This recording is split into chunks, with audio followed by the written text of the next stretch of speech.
Welcome back to Woodshop Wednesdays, and it's been a while since I've been on here. I think the last project I was working on was a tiger maple snare drum, which I completed.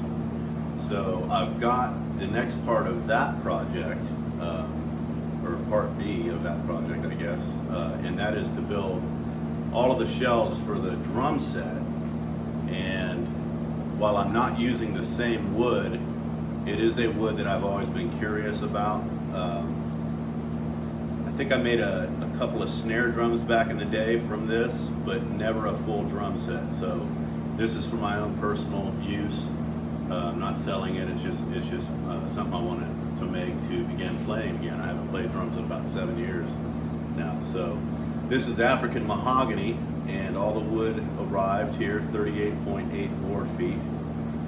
It is what is called quarter sawn, so the grain is straight, and it has, I specified that I wanted not only quarter sawn, but ribboning effect, which is more perceptible once the finish goes on than it is in the raw state.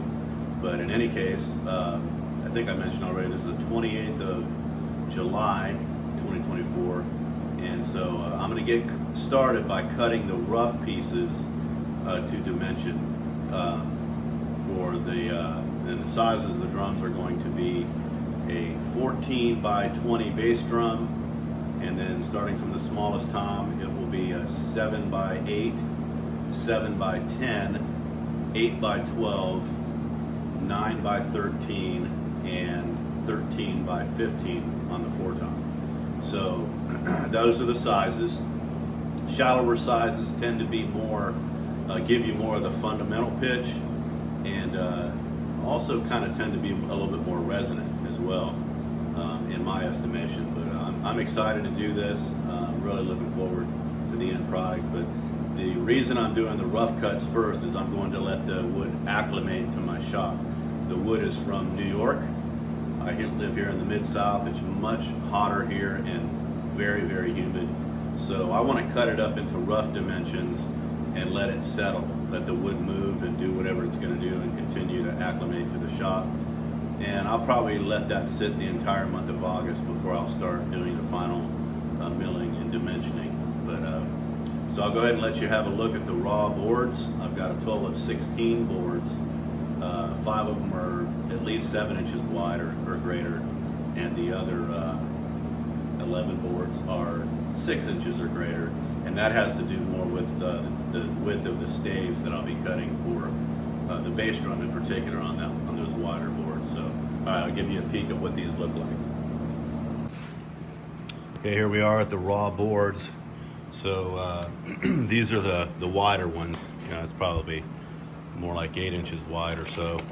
And as you can see, they're very, very much straight grained, and they will produce some ribboning.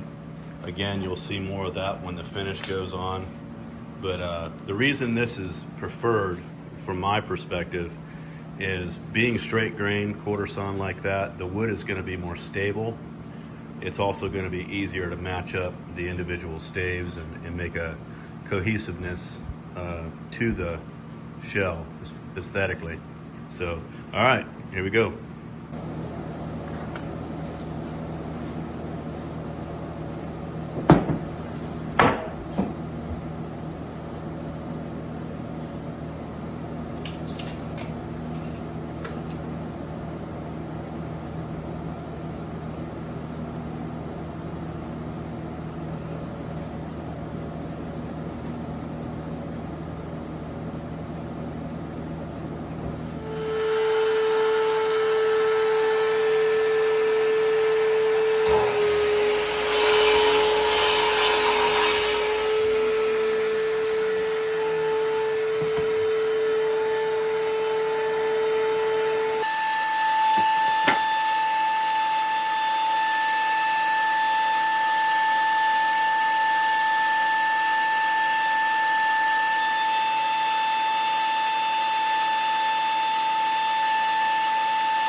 Okay, this stack right here is going to be the bass drum, presumably. So I should be able to get 24 pieces out of this and have some left over, perhaps, for drum hoops. Maybe not necessarily hoops for the bass drum, but perhaps for the tom-toms. So here we go, to the table saw. Okay, I got my stack of wood here, and so what I'm going to be making is a 14-inch depth by 20-inch diameter bass drum. And so what I've done so far is I've simply cut 15 inches in the rough cut because it'll allow me to trim that and mount it to the faceplate, and then I can part the drum shell to the exact 14-inch depth that I want. But an additional measurement I have to get is the width of the staves. So for a 20-inch diameter, doing some math here, 20 times, I actually go 20.25, I go a quarter inch over that finished diameter because there's going to be corners naturally, and all of that has to come off when I turn it on the lathe. So I start with 20.25, 20 and a quarter inches, multiply that by pi, 3.1417, gives me a circumference of 63.61 and some change. And so now, having that number, I know that there's two sides for every stave, right? So what I need to do is to divide by the number of pieces that I want to try to get. And what I found is if I have a stave that's anywhere from 2 1/4 inches wide to up to 3 inches, that tends to produce the right amount of corners as far as how sharp those corners are, the kind of how much material I'll need to take off to get those. So that's just from learning from experience years ago when I was doing this. So I know on bass drums, whenever I made 20-inch or 22-inch diameter bass drums, that 24 pieces or staves is what I wanted. So what I'm going to do now is divide that by 24, the circumference by 24, and that'll give me the width that the staves need to be each. So that's 2.65 and some change inches. That's the finished dimension of the stave. Now, I'm cutting rough dimensions now just to let the wood, acclimate to the shop like I mentioned earlier. So I'm going to go ahead and just cut 3-inch widths, and that way I know I have plenty of material to work with. I'm not even going to worry about joining it on the joiner yet because I have 3 inches of width. That gives me plenty to work with to get things all nice and milled up and machined to precision tolerances. So I'm going to cut 24 pieces at 3 inches, and I've got just enough of a stack of wood there. I'll get two staves out of each one. So 1, 2, 3, 4, 5, 6, 7, 8, 9, 10, 11, 12. 12 times 2 is 24. This should give me what I need.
Okay, so here's all the pieces for the bass drum. If I were gonna sticker these properly, as they call it, I would have something underneath, a little thin strip underneath all of those, so that there's not only air getting to the end grain and edge grain, but also to the face of each board. But I'm not gonna worry about that. It's already kill dried as it is. All this is doing is just allowing the wood to move, mainly because it's going to move some, and if it's going to have any movement, I want it to do it now, but before I do the final milling. So it'll continue to either take on moisture in this humid environment and move over the next month, and it'll be stable enough at that point for sure for me to do the final milling and glue ups. So yeah, I got my little helper here with me. This is Toto. He is a 4-month-old English cream golden retriever, and he's enjoying that mahogany as well. So anyway, before I close out this video, I was going to show the cut up pieces, the rough cut pieces. So this is the 14 by 20 bass drum, or what will become the 14 by 20. All the pieces are cut 1 inch over on that dimension. And they're also wider than what they need to be, so that I have room to do the final milling for precision dimensions and so forth. So 24 pieces for that bass drum. This would be the floor tom right here. Got everything just kind of spaced out so they're getting some air around them. Let's see, we've got the 9 by 13 mounted tom. We've got the 8 by 12 mounted tom, the 7 by 10 mounted tom, and then a 7 by 8. And so it's pretty consistent. I think the bass drum would, if I were to guess, now I haven't planed all this down, but some of it's got some planing that reveals, some smooth planing that reveals the color. But my guess is, even though this is all from the same lot, the bass drum's probably going to be the darkest of all the drum shells. The floor tom might be the next one, and then these, the mounted toms, are a kind of a toss-up, but it's pretty consistent. I mean, you can see that the wood is essentially the same color. There is going to be some variation, but the good thing is all of it is straight grain. All of it will probably present some riveting that will be nice aesthetically. And so, yeah, now these are all just going to dry and move and do whatever they're going to do over the next probably a month. I'll probably start doing final milling and glue up probably beginning of September. So that's going to do it. So we'll catch you guys next month. Toto. Hey, Toto. Hey, Pop. All right, see you guys.